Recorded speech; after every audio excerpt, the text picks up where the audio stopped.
Guys, welcome to my YouTube channel सरकारी competition 24। I am your teacher Devendra Kumar. दोस्तों, आज हम पढ़ेंगे कि कैसे सेंटेंस का हम अनुवाद करते हैं, यानी कैसे हम हिंदी को कन्वर्ट करते हैं इंग्लिश में। क्या क्या वो रूल है, क्या क्या वो स्ट्रक्चर है, आइए देखते हैं दोस्तों। तो इसका अनुवाद करने से पहले मैं कुछ आपको इम्पोर्टेंट पॉइंट बताऊंगा। जैसे किसी भी सेंटेंस का अनुवाद करने के पहले हम ये सबसे पहले पहचानते हैं कि हमारा सेंटेंस किस टेंस में दिया है, किस मॉडल में दिया है, वो इम्परेटिव सेंटेंस है, ऑप्टेटिव है, एक्सक्लेमेटरी है, कौन सा सेंटेंस है, असर्टिव, इंटरगेटिव है। उसके अकॉर्डिंग हम सेंटेंस का अनुवाद करते हैं इन इंग्लिश में। तो दोस्तों, इस सेंटेंस का अनुवाद करने के लिए आपको मैं कुछ रूल बताऊंगा, कुछ स्ट्रक्चर बताऊंगा, कुछ ट्रिक भी बताऊंगा और कुछ अच्छे अच्छे मीनिंग भी बताऊंगा जो आपके लिए बहुत हेल्पफुल होगा इन सब चीज़ों का अनुवाद करने के लिए। दोस्तों, इसका अनुवाद करने से दो फायदा है। हम एक फायदा ये है कि हम एग्जाम में अच्छा यस से लिख पाएंगे कोविड के ऊपर। हालांकि जो हमारा ये मैटर लिखा है ये कोविड के ऊपर लिखा है, कोरोना वायरस के ऊपर। तो हमको दो तीन फायदे मिलने वाले हैं कि हम एग्जाम में यस से भी लिख पाएंगे। और दूसरी बात, अगर किसी से हमें बात करना हो करंट के मैटर पे, जैसे कभी कोविड चल रहा है, उस पर बात करने के लिए भी एक अच्छा मैटर है। आप इसको एनालाइज करके एक दूसरे से दोस्तों टॉक कर सकते हैं। और तीसरी बात ये है कि थोड़ा सा ये जो भी सेंटेंस है थोड़ा सा डिफ़िकल्ट है और इसका अनुवाद करने में थोड़ी समस्याएं आएंगी। तो होता क्या है, जैसे जैसे हम डिफ़िकल्ट सेंटेंस का अनुवाद करना सीखते जाते हैं वैसे हमारा इंग्लिश क्या होता है, इम्प्रूवमेंट होता जाता है दोस्तों। ठीक है, तो आइए अब हम देर ना करते हुए इसका अनुवाद करते हैं। तो दोस्तों, so let's not delay while watching this video till and. अब देखिए दोस्तों, इसका ट्रिक क्या है। सबसे पहले मैं बताऊंगा ट्रिक कैसे हम किसी भी सेंटेंस का अनुवाद करते हैं। तो ट्रिक क्या है दोस्तों, देखिए ट्रिक TRICK। ट्रिक क्या है दोस्तों, सबसे पहले हम सब्जेक्ट लिखेंगे। सबसे पहले हम सब्जेक्ट लिखेंगे, फिर हम दोस्तों हेल्पिंग वर्ब्स लिखेंगे।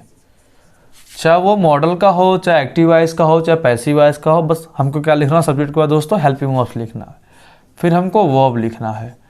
और इंग्लिश का नियम है कि अगर किसी भी हिंदी का हम अनुवाद कर रहे हैं तो इतना चीज़ लिखने के बाद, स्टार्टिंग में लिखने के बाद हम उल्टा चलते आते हैं और सबका मीनिंग बनाते जाते हैं दोस्तों। देखिए ध्यान से, इसका मैं करूँगा अनुवाद ना हिंदी टू इंग्लिश में करूँगा दोस्तों। हिंदी लिखा है, मैं इसका कन्वर्ट करने जा रहा हूँ इंग्लिश में। देखिएगा ध्यान से दोस्तों, सबसे पहले सब्जेक्ट लिखना है, हेल्पिंग वर्ब लिखना है, वर्ब लिखना है। एक चीज़ और, किसी भी सेंटेंस का अनुवाद करते वक्त ये जरूर ध्यान रखेंगे कि कौन सा सेंटेंस किस टेंस में दिया है। अफर्मेटिव है, नेगेटिव, इंटरगेटिव, WH फैमिली है, असर्टिव सेंटेंस है, इंटरगेटिव सेंटेंस है, इंपरेटिव है। इन सब चीज़ों का ध्यान रख के ही हम अनुवाद करेंगे, तभी हमारा सेंटेंस क्या होगा, करेक्ट होगा दोस्तों। तो आइए अब इसका हम अनुवाद करने चल रहे हैं। तो आइए यहाँ से करते हैं अनुवाद। आंसर, मैं यहाँ पे हेडिंग बनाऊंगा एक आंसर का और मैं करूंगा अनुवाद। सबसे पहले क्या लिखना है, सब्जेक्ट, हेल्पिंग वर्ब्स लिखना है, वर्ब लिखना है, फिर हमको उल्टा चलते आना दोस्तों। यही हमारा ट्रिक है दोस्तों, यही हमारा छोटा सा ट्रिक है किसी भी सेंटेंस का अनुवाद करने के लिए दोस्तों। फुल स्टॉप लगा, ठीक है ना। अच्छा, अब देखिए, यूपी में कोरोना का संक्रमण तेजी से बढ़ रहा है। संक्रमण की चपेट में आने वालों की संख्या प्रदेश में पिछले 7 मार्च से अब तक करीब 4 गुना बढ़ी है। तो दोस्तों, पहला सेंटेंस हमारा ये है, यूपी में कोरोना का संक्रमण तेजी से बढ़ रहा है। तो दोस्तों, रहा है, रही है, रहे हैं, ऐसे हिंदी वाक्यों के अंत में रहा है, रही है, रहे हैं, बैठा है, बैठा हुआ है, खड़ा हुआ है, पढ़ा है, पढ़ा हुआ इत्यादि शब्द आते हैं, वो हमारा प्रेजेंट कंटिन्यूअस टेंस होता है। और प्रेजेंट कंटिन्यूअस का तो हमारा स्ट्रक्चर होता है, पहले हम सब्जेक्ट लिखते हैं, फिर इज एम आर लिखते हैं, फिर क्रिया का ING फॉर्म लिखते हैं, ऑब्जेक्ट लिखते हैं, वर्ब लिखते हैं, फिर ऑब्जेक्ट लिखते हैं, फिर हमारा अदर वर्ड होता है। तो वर्ब में हमारा ING फॉर्म लगता है, क्रिया का ING फॉर्म। तो दोस्तों, ये है हमारा प्रेजेंट के कंटिन्यूअस है ना, इज एम आर लगेगा। अच्छा, यहाँ पर सब्जेक्ट क्या है दोस्तों, कोरोना का संक्रमण हमारा सब्जेक्ट हो गया। तो देखिए इसका इंग्लिश का अनुवाद क्या होगा दोस्तों, करते हैं। कोरोना का संक्रमण बता दिया ना कि सब्जेक्ट होगा, हेल्पिंग वर्ब होगा और वर्ब होगा।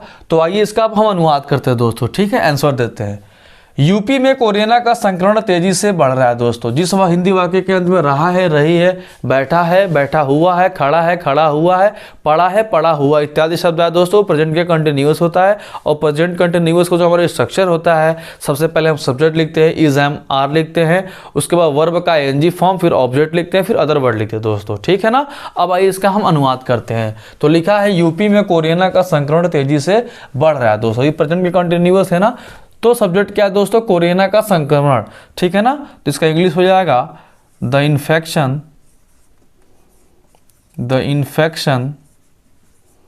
Of corona is increasing. दोस्तों यहाँ पे इज क्यों लग गया, क्योंकि जो हमारा सब्जेक्ट है ना वो सिंगुलर है, ठीक है ना।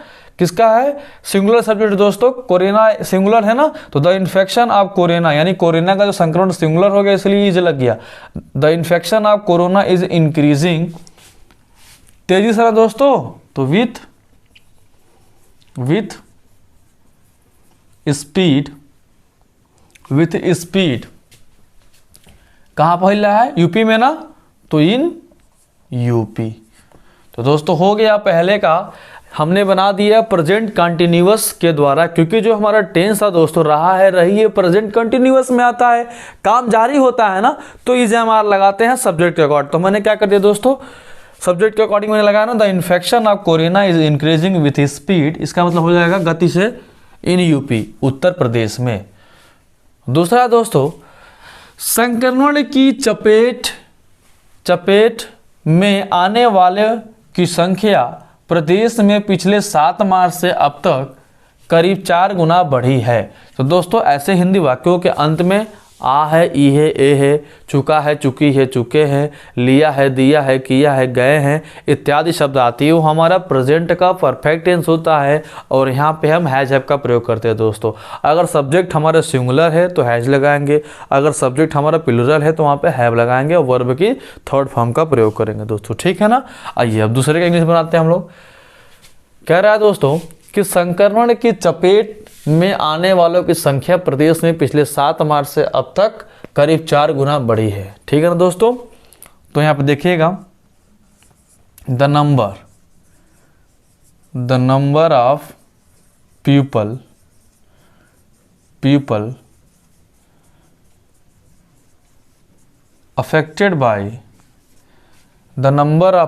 Affected by the infection has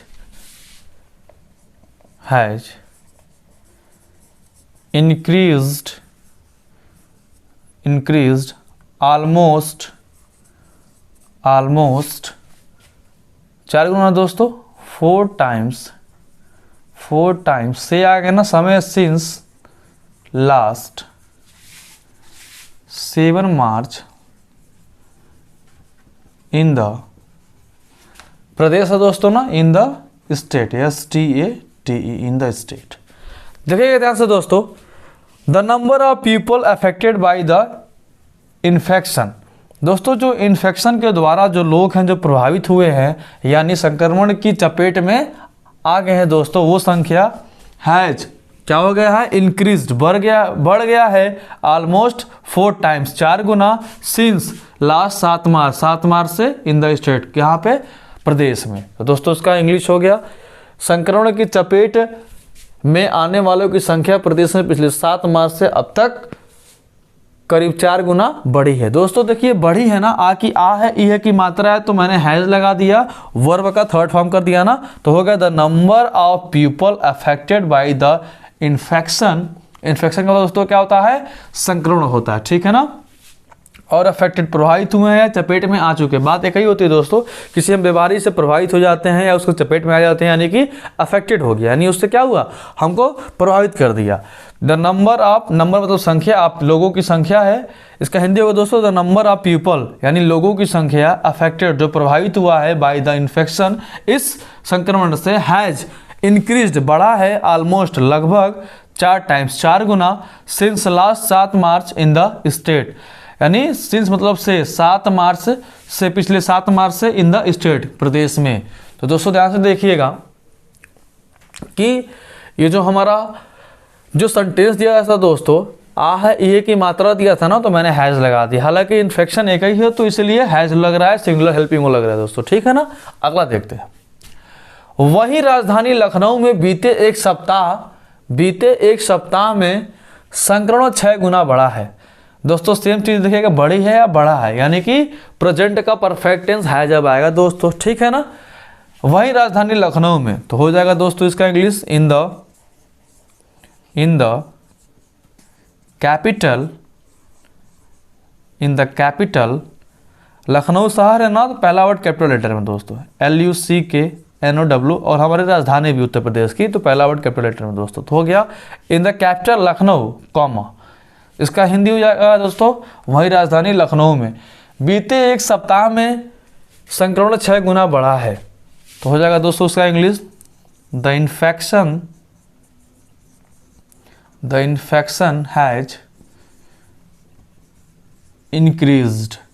दोस्तों कहने का मतलब ये हो गया ने कि बड़ा है, बड़ी है, यानी आ है ए की मात्रा आता है, ये प्रेजेंट परफेक्ट को बताता है। और प्रेजेंट परफेक्ट का पहचान क्या होता है कि ऐसे हिंदी वाक्यों के अंत में चुका है, चुकी है, चुके हैं, लिया है, दिया है, किया है, गए हैं, आ है, ई है, गए हैं इत्यादि शब्द आते हैं दोस्तों, काम पूरा होता है ना। और यहाँ पे हम स्ट्रक्चर्स में हैज हैव लगाते हैं सब्जेक्ट के अकॉर्डिंग। अगर सब्जेक्ट हमारा सिंगुलर है तो हैज लगेगा, सब्जेक्ट हमारा प्लूरल है तो हैव लगेगा। अगर हमारा ही है, सी है, इट है, नेम है, तो इसके साथ दोस्तों हम हैज लगाते हैं। अगर हमारा आई है, वी है, यू है, दे है, तो हम हैव लगाएंगे और वर्ब का थर्ड फॉर्म का उपयोग करेंगे दोस्तों। तो उसी के अकॉर्डिंग जो इन्फेक्शन था सिंगुलर है ना दोस्तों, कोरोना, इसलिए मैं बार बार यहाँ पे हैज लगा दे रहा हूँ और इसमें इज लगा दे रहा हूँ दोस्तों, क्योंकि सिंगुलर की बात हो रही है, ठीक है ना। अच्छा अब ध्यान से देखिएगा, तो हो जाएगा इन द कैपिटल लखनऊ, यानी इसका हिंदी होगा वही राजधानी लखनऊ में the infection has increased. Infection जो है इंक्रीज हुआ, बढ़ा है, कितना बड़ा दोस्तों 6 गुना ना, तो 6 टाइम्स कब बढ़ा है, बीते एक सप्ताह में, तो इन the last 1 week.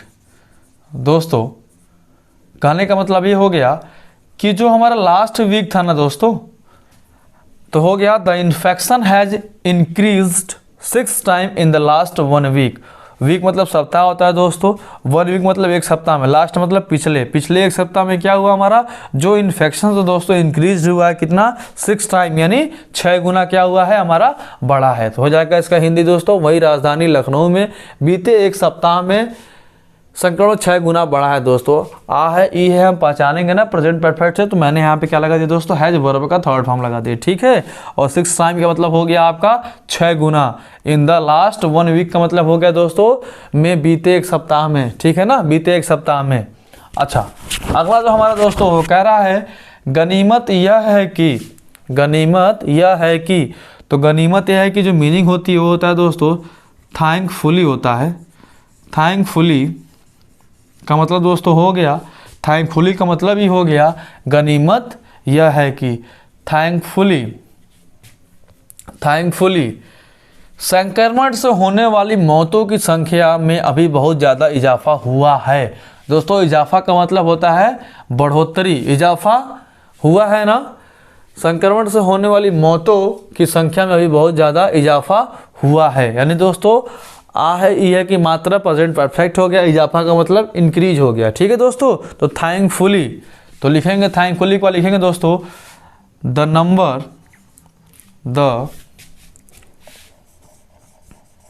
Number of this due to